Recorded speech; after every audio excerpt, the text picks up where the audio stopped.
Pilipinas. Sa tingin ko, pareho lang yan kagulo sa Cambodia at Vietnam.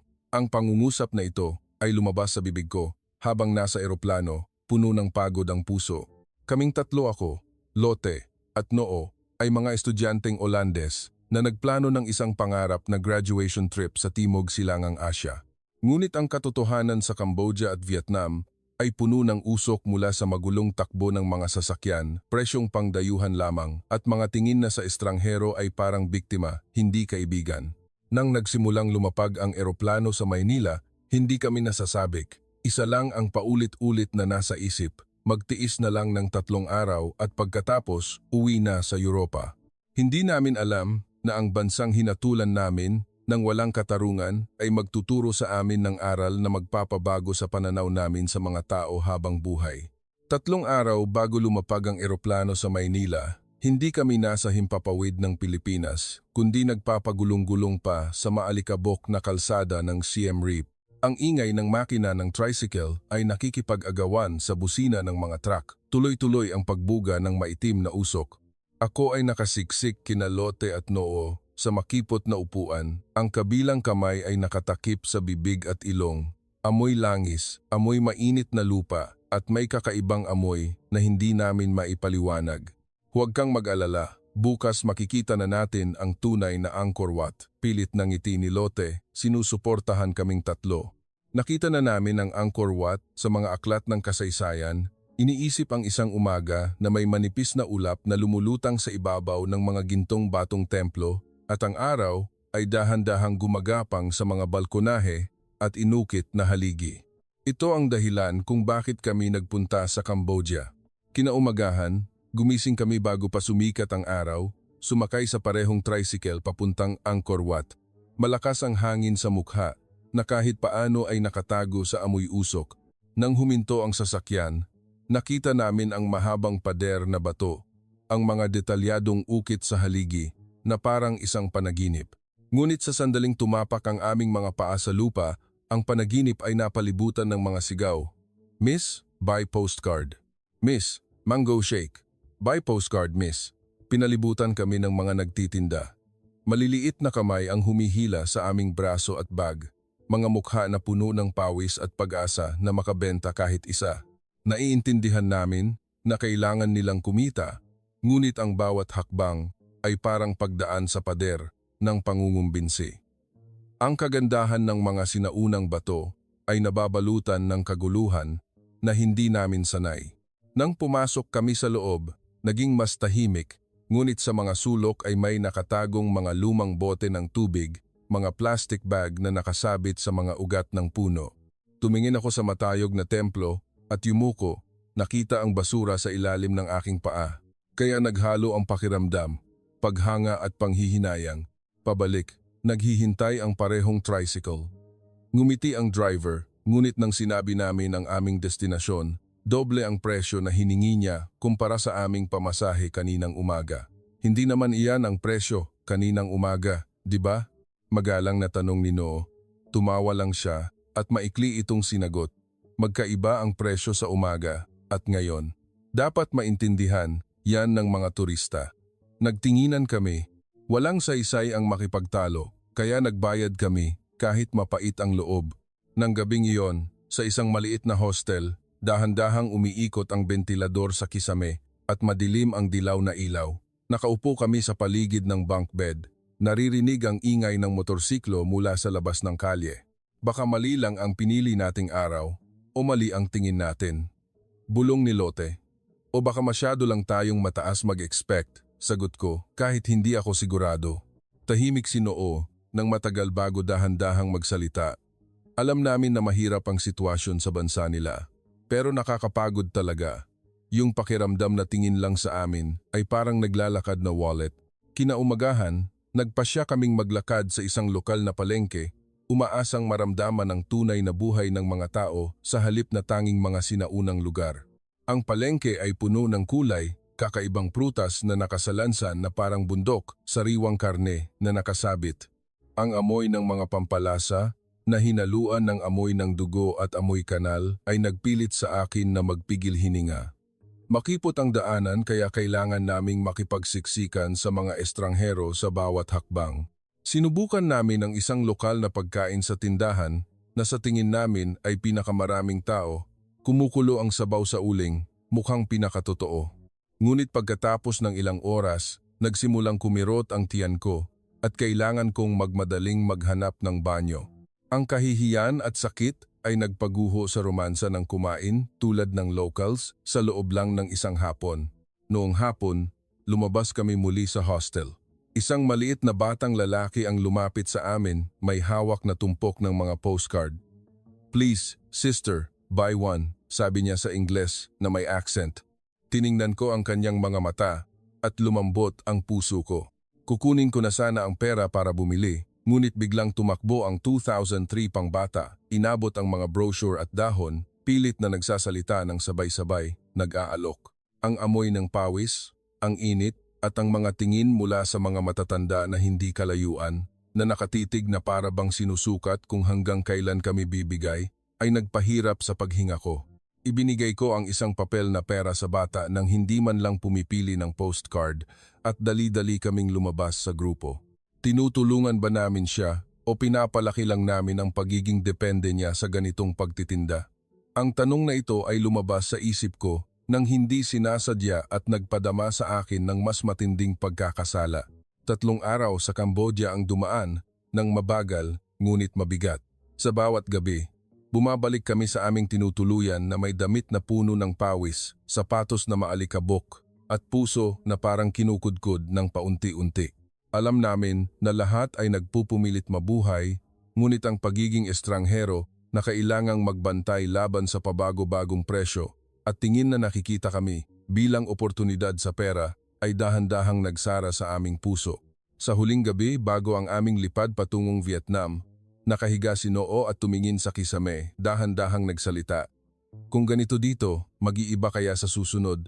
Ang tanong ay lumutang sa dilim, walang sumagot, ngunit ang maliit na binhi ng kawalan ng tiwala ay nakatanim na sa aming puso at lalaki pa ito bago kami makarating sa Pilipinas. Ang anunsyo sa eroplano ay nagsabing lalapag na kami sa Hanoi, ang kabisera ng Vietnam. Ang sikat ng araw na tumatagos sa bintana ay tila mainit. Ang asul na kalangitan ay nagpagaan ng kaunti sa aming mabigat na puso mula sa Cambodia. "Tingnan mo, sigurado akong maganda ang dagat," sabi ni Noo habang pinapakita ang larawan ng malinaw na asul na isla sa Instagram. Baka ito na ang bagong simula ng trip, dahan-dahang dagdag ni Lotte. Pilit kaming naniwala sa ganun. Paglabas namin ng airport, mas modernong tingnan ang malaking kalsada kaysa sa inaasahan namin. Sunod-sunod ang mga tourist billboard na may larawan ng puting bangka na nakaparada sa tabing dagat, asul-berdeng dagat at mga taong nakangiti na may hawak na niyog. Lahat ay parang sumisigaw na ito ay paraiso ng dagat. Tumawag kami ng taxi sa harap ng service counter. Ang driver ay isang lalaki na nasa edad 40, nakasuot ng gusot na plaid shirt, ngunit malaki ang ngiti at malakas ang bati. "From Europa? Holiday?" Masiglang tanong niya. "Opo, nagbabakasyon kami bago kami mag-graduate," sagot ko. Tumawa siya, nagkwento tungkol sa football, tungkol sa panahon sa Europa. Tumawa kami, nakalimutan naming tingnan ang numero sa metro. Nang nagsimulang bumagal ang sasakyan sa pagpasok sa syudad, ang pulang numero sa screen ay tumakbo ng mabilis ng hindi normal. Mas maikli pa ang distansya kumpara sa airport papuntang Siem Reap, ngunit halos doble ang bayad. "Bakit po ang mahal?" Magalang na tanong ni Lotte. Nagkibit balikat ang lalaki. May toll fee, may traffic fee, at may tourist fee. Alam na yan ng lahat dito. Ang salitang tourist fee ay nagpalubog muli sa puso ko. Nagbayad kami ng walang dagdag na salita dahil alam namin na kahit makipagtalo pa, wala ring magbabago. Nang gabing iyon, naglakad kami sa lugar na maraming sikat na restaurant na inirerekomenda sa internet. Ang isang restaurant ay pinalamutian ng maliwanag na neon lights at ang pader ay puno ng larawan ng mga influencers na nag-check-in doon. Nagpasya kaming subukan, umaasang mapapagaling ng isang masarap na pagkain ang aming pakiramdam. Lumapit ang waiter na may malaking ngiti. "Welcome." Nang nakaupo na kami, inilagay niya ang makapal na menu sa harap namin. Gusto sana naming mag-vegetarian. Malinaw na sabi ni Noo sa Ingles. Walang karne. Pwede po ba? Sa pagkakataong ito, medyo kumibot ang ngiti ng waiter.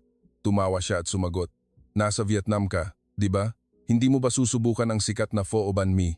Ang isa pa sa likod niya ay sumabat.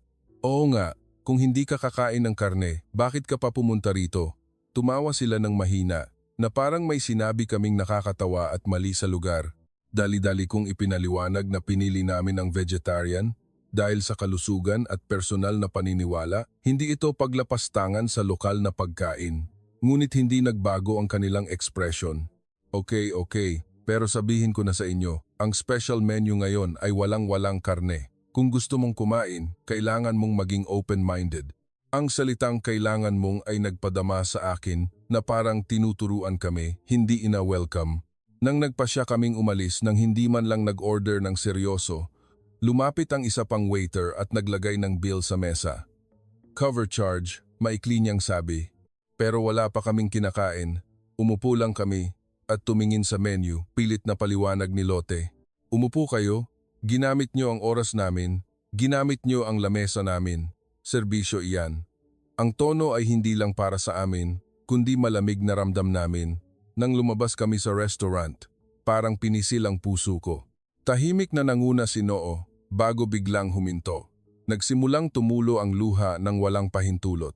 Hindi lang ito tungkol sa pera, nanginginig ang boses niya. Parang wala tayong karapatang maging sarili natin dito. Kinabukasan, nagpasya kaming sumakay ng bus para subukan ang pagpunta sa isang sikat na beach. Puno ng sigawan ng mga ticket vendor ang bus terminal. Ang bus na sasakyan namin ay matingkad ang kulay, malakas ang tugtog mula sa speaker sa tabi ng pinto. Ang driver ay nakaupo. Pinipindot ang busina ng may ritmo. Nang umakyat kami sa bus, ang amoy ng pawis, amoy ng pagkain at amoy amag ng mga lumang upuan ay naghalo-halo hanggang sa halos hindi na kami makahinga. Ang sahig ay may mga walang laman na plastic bag ng chichirya at mga bote ng tubig na gumugulong. Isang grupo ng mga teenager ang nakaupo sa 2 o 3 upuan, nagpapatugtog sa cellphone ng walang earphones. Ang tawa at sigawan nila ay mas malakas kaysa sa lahat. Isang matandang babae ang umakyat sa susunod na hintuan. May dala siyang 2 mabigat na bag pero walang nagbigay upuan sa kanya. Naghanap siya ng pwesto at dahan-dahang umupo sa maliit na baitang sa tabi ng pinto. Nagtinginan kami ni Lotte. Gusto naming tumayo, ngunit malayo ang upuan namin at kailangan naming makipagsiksikan sa mga taong nakaupo na hindi man lang nagmamalasakit. Wala bang nakakakita? Bulong ni Noo. Mas tinatanong ang sarili kaysa sa iba. Bumaba kami ng bus, nalilito at pagod. Halos nakalimutan na namin na ang intensyon namin ay hanapin ang pinakamalinaw na dagat sa buhay namin. Sa halip na maging excited, nagtalo kami. Hindi tungkol sa view o sa beach, kundi tungkol sa kung masyado ba kaming mataas mag-expect o kung nakakita lang kami ng lipunan na hindi pantay ang tingin sa mga estranghero. Nang gabing iyon, tahimik kaming nakaupo sa room ng isang mid-range na hotel na nabook namin. Ang dilaw na ilaw ng bombilya ay nagpapadilim sa lahat. Baka ganito talaga ang Timog Silangang Asya, dahan-dahang sabi ni Lotte. Tayo lang siguro ang mga Dutch kids na pilit na naghahanap ng pangarap sa lugar na hindi naman ginawa para sa atin. Sumagot ako. Hindi sumagot si Noo. Isinara niya lang ang kurtina at tinalikuran kami, ngunit nakita ko ang mahinang pag-alog ng balikat niya. Hindi pa namin alam na ang malupit naming hatol sa buong rehiyon ay babaligtarin sa loob lang ng ilang araw sa lupaing inakala naming hindi mag-iiba. Ang pangalan nito ay Pilipinas. Ang ping sa eroplano ay tumunog kasabay ng anunsyo na nagsisimula na kaming lumapag sa Maynila. Ang seatbelt sign ay umilaw sa buong hilera habang ang kalangitan sa labas ay nagsimulang maging orange sa gabi sa Asya. Kinuha ni Noo ang kanyang telepono at dali-daling binuksan ang booking app. Mag-book na ba tayo pabalik sa Amsterdam mula Maynila? Kung swerte, baka may flight bukas, sabi niya. Tiningnan ni Lotte ang maliit na screen na tuloy-tuloy na naglo-load at dahan-dahang umiling. Mahina ang net sa eroplano at sigurado akong napakamahal ng change fee. Sumandal ako sa upuan, pumikit ng malalim. Sige na, magtiis na lang ng 3 araw, hindi mag-iiba ang Pilipinas sa naranasan na namin.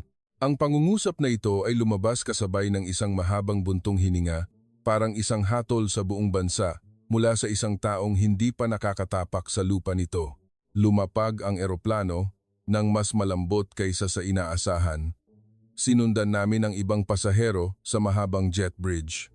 Ang unang nakita namin ay ang sahig na tile na kintab hanggang sa nakita namin ang reflection namin. Mataas at malawak ang kisame at puti ang ilaw, hindi ang madilim at dilaw na ilaw na nakasanayan namin sa dalawang bansa na nakaraan. Ang tahimik, bulong ni Lotte sa malaking hall na puno ng naglalakad na tao, ngunit walang sigawan, walang reklamo. Ang ingay ng luggage na hinihila at ang regular na anunsyo.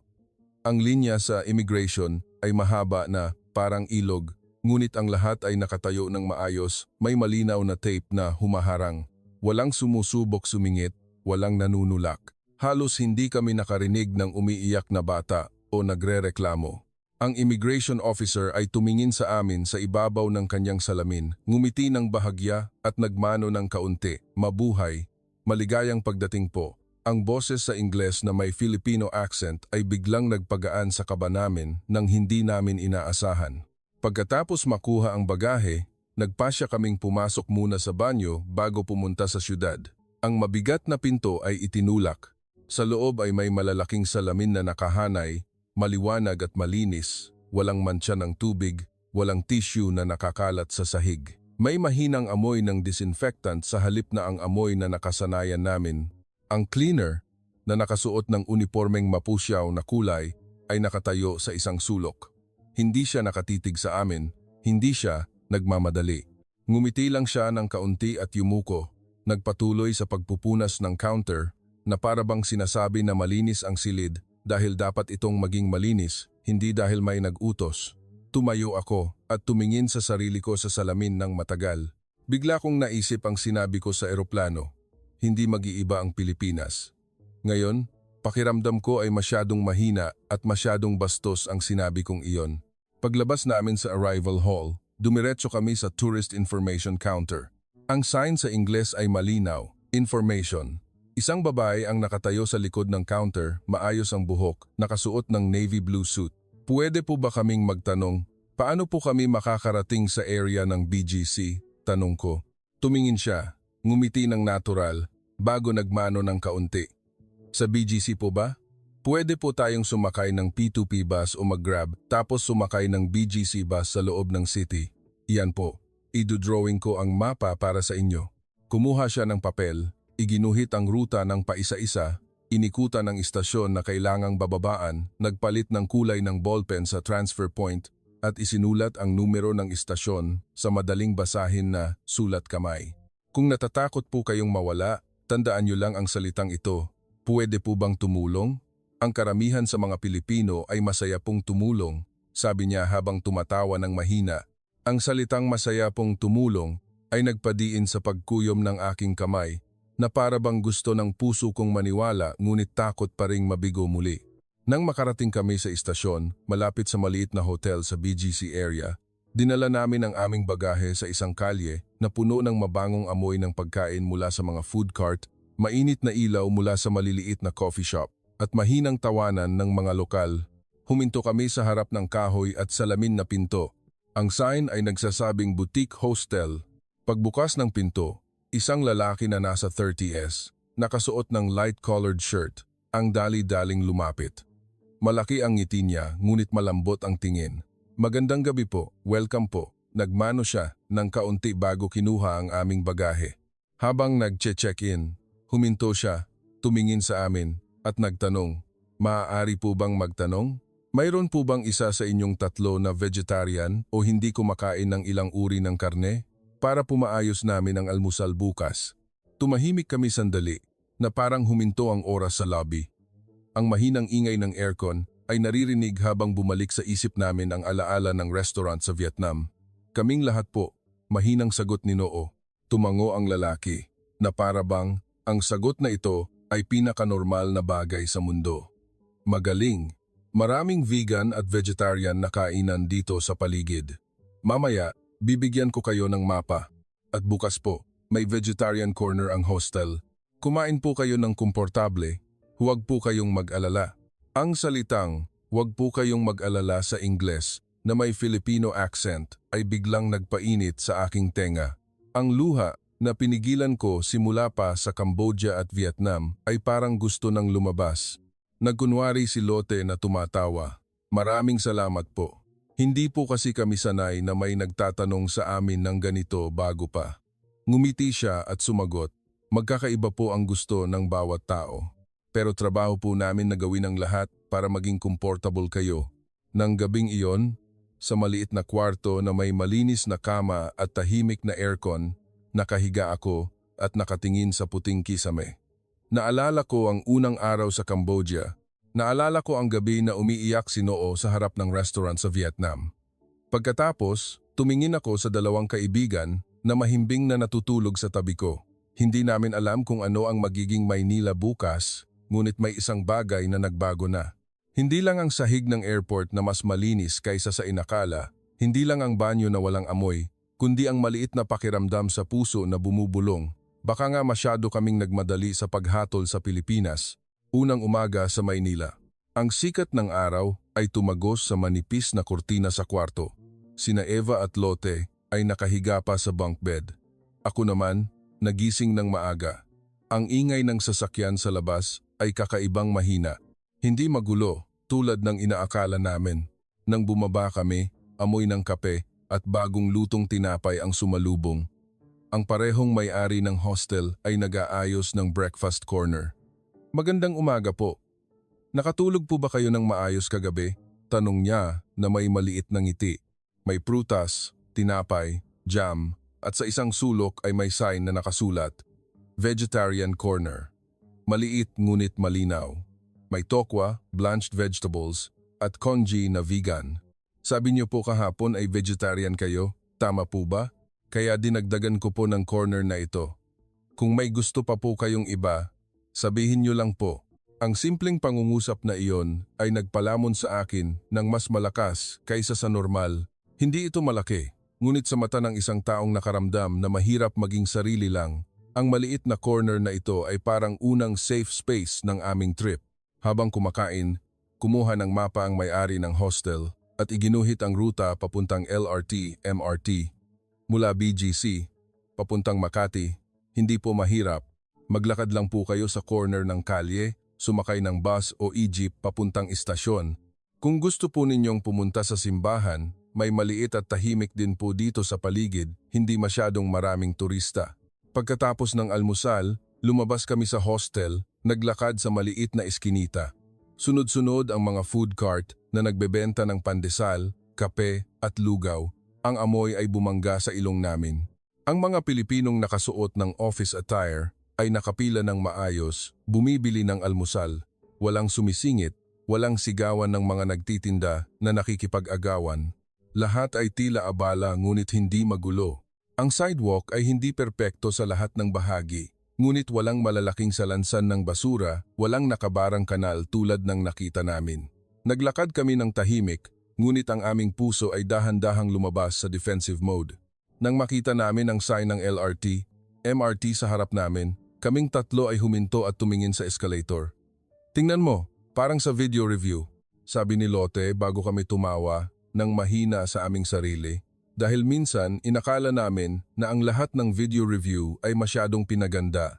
Sa platform, may dilaw na linya sa harap ng pinto ng tren. Ang mga tao ay nakahanay sa likod ng linyang iyon ng automatiko. Sa tabi, may arrow na nagtuturo sa mga taong bababa muna bago aakyat. Walang security guard na sumisigaw, walang galit na boses, ngunit sinunod ng lahat na parang natural lang. Dumating ang tren sa tamang oras, bumukas ang pinto. Nauna nang lumabas ang mga tao sa loob ng may ritmo. Pagkatapos, dahan-dahang pumasok ang mga naghihintay. Walang tulakan, walang singitan. Halos hindi namin kailangan ng lakas para sumiksik. Sa loob ng tren, malamig ang aircon, maayos ang upuan, mahina ang usapan, parang nasa maliit na aklatan. Ang sign ng istasyon ay tumatakbo kasabay ng anunsyo sa Tagalog at Ingles. Tumingin ako sa paligid at naisip ang bus sa Vietnam, ang malalakas na kanta, ang malalakas na tawanan. Kumpara rito, kung saan alam ng lahat nang hindi kailangang isulat na ang espasyong ito ay para sa lahat, kaya huwag mong pahirapan ng iba. Nagpalit kami ng linya sa isang istasyon, lumabas sa footbridge na nakakonekta sa malaking mall. Sa ilalim ay ang kalsada na siksikan sa sasakyan, ngunit umaagos ng may sistema. Walang mahabang busina, walang sigawan. Ang kalangitan ng Maynila sa umaga ay nababalutan ng manipis na ulap, ngunit mas gumaan ang pakiramdam namin kaysa sa aming puso noong nasa dalawang bansa bago ito. Sa food court, natuto kami ng isa pang bagong sistema. Kailangang mag-load ng card bago mag-order sa iba't ibang stall. Tumayo ako at medyo nalito sa menu hanggang sa ngumiti sa akin ang isang staff ng stall at kumaway. Vegetarian po ba? Dito po kayo. Ngayon po, mayroon kaming gisadong gulay, laing at pinakbet. Kung ayaw niyo po ng masyadong anghang, pwede po naming hiwalay ang sili. Walang tawanan, walang mapanlait na tingin. Ang tanging mayroon ay intensyon na ipaliwanag sa amin. Kung ano ang ano, tiningnan ko ang plato ng kanin sa harap ko, puno ng berde, orange at puti ng iba't ibang gulay. Bigla akong nakaramdam na parang inaalagaan ako ng isang estranghero, isang pakiramdam na hindi ko naramdaman sa loob ng ilang linggo. Nang hapong iyon, naglakad kami sa footbridge papunta sa kabilang side bago kami dumaan sa 7-Eleven malapit sa istasyon. Ang food cart sa labas at ang puting ilaw sa loob ng tindahan ay nagugnay ng perpekto. Ang mga paninda ay nakasalansan ng maayos. Malinaw ang presyo sa bawat isa. Walang presyo na nagbabago dahil lang kami ay turista. Nang dala namin ang aming merienda at inumin papuntang counter, ang babaeng cashier ay nagmano ng kaunti. Mabuhay po. Gusto po ba ninyo ng plastic bag? Kung hindi naman po kalayuan, pwede na po nating hindi na gumamit ng plastic bag para makatulong po sa pagbawas ng basura. Ang maikling pangungusap na iyon ay nagpatingin sa amin sa isa't isa muli. Nakita namin ang salitang malasakit at pag-iisip sa iba na nakatago sa simpleng tanong tungkol sa plastic bag. Pagsapit ng gabi, sumakay kami ng LRT, MRT pabalik sa BGC. Ang ilaw sa tabi ng kalsada ay tumagos sa salamin. Ang ilang tao sa tren ay nakapikit, ang iba ay nagbabasa, ang iba ay nagsiscroll sa cellphone, ngunit walang sinuman ang nagpapadama ng inis sa iba. Nang bumalik kami sa eskinita papuntang hostel, mahinang tahol ng aso mula sa isang bahay at mahinang amoy ng bulaklak sa gabi. Ang rice meal stall ay nakasara na, tanging isang maliit na ilaw na lang sa harap ng tindahan. Ang dami nating nilakbay ngayon, sabi ni Lotte habang naglalakad sa tabi ko. Pero kakaiba, hindi ko naramdaman na kailangan nating makipaglaban sa kahit ano. Sagot ko. Tahimik na sumunod si Noo bago dahan-dahang nagsalita. Baka ang kalayaan ay hindi lang tungkol sa paggawa ng gusto mo, kundi ang mabuhay nang hindi kailangang mag-ingat sa bawat segundo tulad ng dati. Tumahimik kami. Sa puso ng bawat isa, alam namin na ang araw na ito ay hindi lang isang araw ng paglalakbay sa isa pang kapital na syudad. Ito ay isang araw na nagpadama sa amin na mayroon pa ring sulok sa mundong ito kung saan ang mga tao ay makakalakad ng magkakalapit nang hindi nagtatapak sa sugat ng bawat isa. Kinabukasan, ang Maynila ay parang bagong siyudad kahit na pareho pa rin ang kalangitan. Nagkasundo kaming huwag pumunta sa mall o sikat na lugar, kundi susubukan naming maglakad sa likod ng eskinita ng hostel. Ang may-ari ng hostel ay nagrekomenda ng isang maliit na simbahan, sinabing, hindi po iyon sikat, pero doon po talaga nagdadasal ang mga tao rito. Kaming tatlo ay naglakad sa tabi ng mga bahay na kahoy na may halo-halong apartment. May nag-aalay ng pagkain sa harap ng lumang sari-sari store. Nang lumiko kami ng kaunti, lumabas ang maliit na sign ng simbahan. Ang lumang kahoy na pinto ay bahagyang nakabukas. Sa loob ay hindi malawak, ngunit tahimik na maririnig ang huni ng ibon sa puno. Ilang Pilipino ang dahan-dahang pumasok. Ang iba ay may dalang bulaklak, ang iba ay may kandila. Dahan-dahan silang naghubad ng sapatos, yumuko ng bahagya bago umakyat sa chapel. Walang tindahan, walang tour guide na may bandila. Tanging ang mahinang tunog lang ng wind chime ang naririnig. Umupo kami sa kahoy na upuan sa gilid. Pinanonood ang isang matandang babae na nakaluhod, nagdadasal ng may boses na hindi namin maintindihan, ngunit kakaibang nakapagpapatigil sa pag-iisip. Bigla kong naisip, Baka ang tahimik na pananampalataya na ito ang nagpapanatili sa magulong syudad na hindi pa nalulunok ng lubusan ng mga tao. Paglabas sa simbahan, binuksan namin ang mapa sa telepono. Naisip na pumunta sa isang maliit na cafe na nire-review ng mga lokal, ngunit ang internet signal ay nag-buffer. Ang mapa ay umikot-ikot, ayaw mag-load ng mga kalsada. Ang kalsada na dapat ay diretso ay naging arrow na nagdadala sa amin sa maling eskinita. Nagsimulang uminit ang sikat ng araw. Pinawisan ang likod ko. Nagtanong si Noo na may nag-aalalang boses. Nawawala na naman ba tayo? Tumingin ako sa paligid. Ang nakikita ko lang ay mga bahay, grocery store, walang kahit isang sign sa Ingles. Ang alaala ng pagiging binaliwala nang nagtanong kami ng direksyon sa dating bansa ay biglang bumalik sa isip ko. Habang nakatayo kami at nag-aalangan sa harap ng isang maliit na tindahan ng karinderya, isang babae na nasa edad 40s ang nag-aayos ng supot ng ulam tumingin sa amin. Tinitigan niya kami sandali bago ngumiti at nagtanong, "Nawawala ba kayo? Mga anak, saan ba kayo pupunta?" Ipinakita ko sa kanya ang pangalan ng cafe sa Ingles sa aking telepono. Sumimangot siya sandali bago tumawa. Yan, nasa likod lang pala, pero kailangan ninyong umikot sa kabilang eskinita." "Sige, ihatid ko na kayo sa dulo ng kalsada para hindi kayo malito." Pilit kaming tumanggi. "Wag na po, kami na lang po. Nakakahiya po." Ngunit umiling siya. "Wag kayong mag-alala. Ang mga Pilipino ay masyadong mabait. Kung hahayaan kong malito ang mga dayuhan na tulad ninyo rito, ako naman ang nakakahiya sa sarili ko." Ang salitang nakakahiya sa sarili ay nagpatawa sa amin. Naglakad siya ng dahan-dahan sa harap namin, nagpapaalala na mag-ingat sa mga motorsiklo sa corner bago itinuro ang maliit, puting cafe sign. "Ayan, nakarating na kayo. Magpahinga muna kayo. Baka mainitan kayo." Nagmano kami sa kanya. "Salamat po. Mag-enjoy po kayo, mga anak," kaway niya bago bumalik sa kanyang tindahan na parang walang nangyari. Sa loob ng maliit na cafe, nag-order kami ng inumin, umupo ng matagal sa malamig na aircon. Nang nagpasya kami nga alis na at sasakay ng LRT, MRT muli, tumayo si Eva at kinuha ang kanyang backpack. Ngunit sa sandaling lumabas kami sa harap ng tindahan, namutla ang mukha niya. Ang bag ko, ang maliit na bag na may passport at cash. Biglang bumagsak ang puso ko. Huminto kami sa gitna ng ingay ng sasakyan. "Inilagay mo sa mesa, di ba?" sabi ni Noo. At kaming tatlo ay halos tumakbo pabalik sa cafe. Sa isip ko, puro masasamang imahe, nawawalang passport, pupunta sa embassy, hindi mapapalitan ng plane ticket, kailangang hatiin ang natitirang pera. Lahat ay konektado sa karanasan na naramdaman namin na kapag nawala, tapos na. Mas malakas kaysa sa karaniwan naming itinulak ang pinto ng cafe.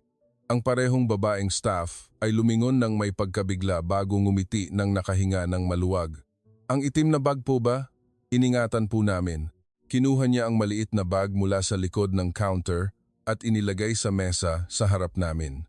Natakot po kami na baka magulat kayo pagbalik nyo at wala na, kaya inilagay po namin dito. Hindi po namin binuksan, ha? Mabilis na binuksan ni Eva ang zipper. Kumpleto lahat, passport, card at cash. Mariin siyang ngumiti bago tumulo ang luha ng tahimik. Tinakpan ni Lotte ang mukha niya. Ako naman, naramdaman ko na may nakabara sa lalamunan ko. "Maraming salamat po." "Maraming salamat po talaga," paulit-ulit kong sabi. Ngumiti lang ang staff at sumagot. "Walang anuman po. Napakahalaga po niyan. Ayaw din po namin na mawala. Buti na lang po at nakabalik kayo." Lumabas kami sa cafe muli. Sa pagkakataong ito, hindi lang ang aming katawan ang magaan, kundi ang aming puso rin ng malinaw. Parang may dahan-dahang nagdikit muli sa mga nabasag na piraso ng tiwala. Nang gabi, sumakay kami ng LRT, MRT muli. Siksikan ang tren, ngunit hindi masikip. Ang mga nakaupo sa tabi ng bintana ay mga empleyadong mukhang pagod. Nang huminto ang tren sa isang istasyon, isang buntis na babae ang umakyat. Ang isang kamay niya ay may hawak na bagahe. Nagtinginan kami ni Noo bago gumalaw para tumayo. Ngunit ang isang Pilipinong binata na nakaupo sa harap namin ang naunang tumayo. Ngumiti siya ng kaunti sa amin at nagsabi, "Kayo na po ang umupo, ako na lang po ang tatayo." Pagkatapos, lumingon siya sa buntis at nagsabi, Dito na po kayo umupo. Nagmano ng mahina ang buntis. Salamat po. Walang naglabas ng cellphone para mag-video, walang palakpakan. Ang tanging mayroon ay ang pino at ordinaryong kabaitan. Tiningnan ko ang eksena at naalala ko na noong nasa bus kami sa dating bansa, nakaupo lang kami ng tahimik dahil sa takot sa tingin ng iba, takot na kapag tumayo kami ay tingnan kami ng kakaiba. Dito, kabaligtaran ang lahat. Nang gabing iyon, umakyat kami sa roof deck ng hostel. Ang mainit na hangin ay humihip sa mabababang gusali sa BGC area. Ang ilaw mula sa bintana ng mga bahay ay maliliit na tuldok. Ilang beses na tayong tinulungan ngayon? Tanong ni Lotte. Hindi ko na mabilang, sagot ko habang tumatawa ng mahina. Tumingin si Noo sa kalsada sa iskinita.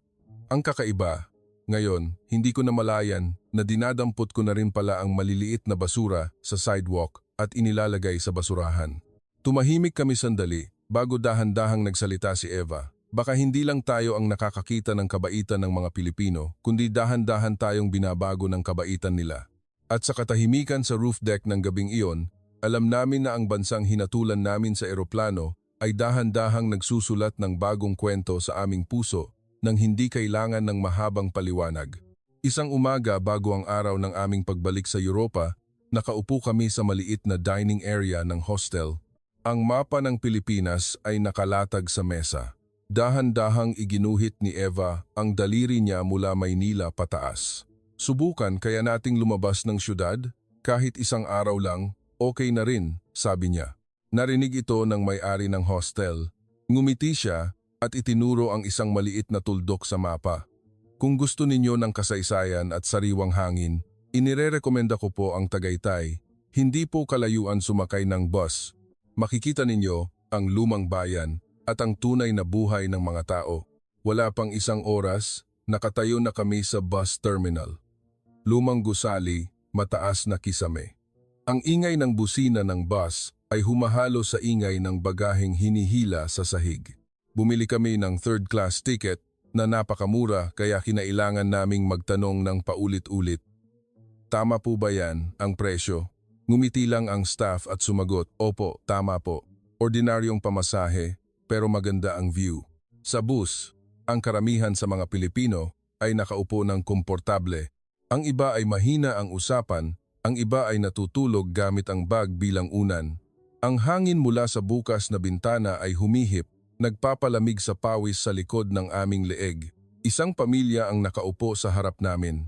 Ang nanay ay nagbabalat ng suha. Ang maliit na anak na babae ay nakaupo, nagpapadyak ng paa. Nang makita niya kaming nakatingin, inabot niya ang isang segment ng suha. Nagmamadaling magsalita ang nanay sa Ingles na may accent. Subukan niyo po, matamis. Nag-alangan kami ngunit ngumiti, tumanggap at naghati sa lasa. Ang lasa ay hindi lang ang tamis ng suha, kundi parang may pagmamahal na nakahalo rin. Nang makarating kami sa Tagaytay, umupa kami ng bisikleta mula sa isang maliit na tindahan malapit sa istasyon. Tinanong kami ng lolo na may-ari ng tindahan, mahusay ba kayong magbisikleta, mga anak? Ang ilang bahagi ng kalsada ay maraming sasakyan. Kailangan ninyong mag-ingat. Yumuko siya, inayos ang upuan para maging akma sa taas namin. Chinek ang preno ng bawat bisikleta bago nagpaalala, kung mawala kayo o magkaproblema ang bisikleta, tumawag lang kayo sa akin. Nandyan ang numero ko sa papel na ito. Nagbisikleta kami sa tabi ng mga bahay na kahoy sa gilid ng ridge, dumaan sa mga lumang bahay at simbahan. Ang kalangitan ng araw na iyon ay mas malinaw kaysa sa lahat ng araw simula nang dumating kami sa Timog Silangang Asya. Ang hangin ay humihip ng amoy ng lupa at damo, naiiba sa amoy ng malaking syudad. Habang nag-enjoy kami sa view sa gilid, si Lotte, na medyo nasa harap, ay aksidenteng naipit ang gulong sa gilid ng sidewalk. Nawalan ng balanse ang bisikleta at bumagsak sa gilid. Malakas ang ingay ng bakal na bumagsak sa lupa, kasabay ng maikling sigaw niya. Lotte! Dali-dali kaming huminto at tumakbo papunta sa kanya. Ang tuhod niya ay nagasgas, dahan-dahang umaagos ang dugo. Puno ng alikabok ang kamay niya. Namutla ang mukha niya, at ang mata ay puno ng pagkabigla. Hindi lang dahil sa sakit, kundi dahil sa alaala ng pagiging binaliwala sa dating bansa na bumalik sa isip niya. Tumingin kami sa paligid ng nag-aalala, hindi alam kung ano ang gagawin. Mukhang malayo ang mga tindahan. Biglang bumukas ang pinto ng isang sari-sari store sa tabi ng kalsada. Anong nangyari, mga anak? Nabali ba ang tuhod? Pumasok muna kayo rito. Narinig namin ang boses ng isang babae na nasa edad 50s kasabay ng kanyang matabang katawan na lumabas at inalalayan si Lotte papasok sa lilim. Kinuha niya ang first aid kit mula sa likod ng istante. Dahan-dahan niyang nilinis ang sugat ng saline solution. Medyo mahapdi. Nak, tiisin mo lang. Gagaling din yan, sabi niya sa malambing na boses na parang isang ina na umaaliw sa kanyang anak. Tahimik akong nanood sa eksena. Muli, parang pinisil ang puso ko, ngunit sa pagkakataong ito ay hindi dahil sa lungkot, kundi dahil sa labis na pasasalamat kaya hindi ako makapagsalita. Kinuha ni Noo ang kanyang wallet para magbayad. Bayad po sa gamot at salamat po sa abala. Dali-dali umiling ang babae. Huwag na, nak. Tulong lang sa nasugatan. Ang mga Pilipino, nabubuhay dahil nagtutulungan tayo. Kung may matutumba sa harap ng tindahan ko, at hindi ko tutulungan, ako ang hindi makakatulog. Ang pangungusap na iyon ay parang nagbalik sa amin ng isang bagay. Bumalik sa isip ko ang imahe noong bata pa na may nalaglag na gamit at tumakbo ako para pulutin ito sa Vietnam. At noong ako naman ang dumaan sa isang taong natumba sa Europa, iniisip na hindi ito problema namin. Pagkatapos maayos ang sugat, nagtimpla pa ang babae ng mainit na tsaa para kay Lotte. Uminom ka muna, nak. Magpahinga ka muna para mawala ang kaba bago kayo magpatuloy, ha? Huwag mong pilitin, baka himatayin ka sa daan. Nagpasalamat kami sa kanya ng paulit-ulit bago kami umalis sa tindahan at nagpatuloy sa pagbibisikleta. Sa pagkakataong ito, hindi kami nag-usap. Hayaan naming ang tunog ng gulong ng bisikleta at ang huni ng dahon ang magsalita para sa aming nararamdaman. Nang hapon, isinauli namin ang bisikleta at umupo sa tabi ng lawa. Nakita namin ang araw na dahan-dahang lumulubog sa likod ng lumang simbahan. Mahina ang ingay ng bangka na tumatakbo sa tubig, nagre-reflect ang ginintuang liwanag.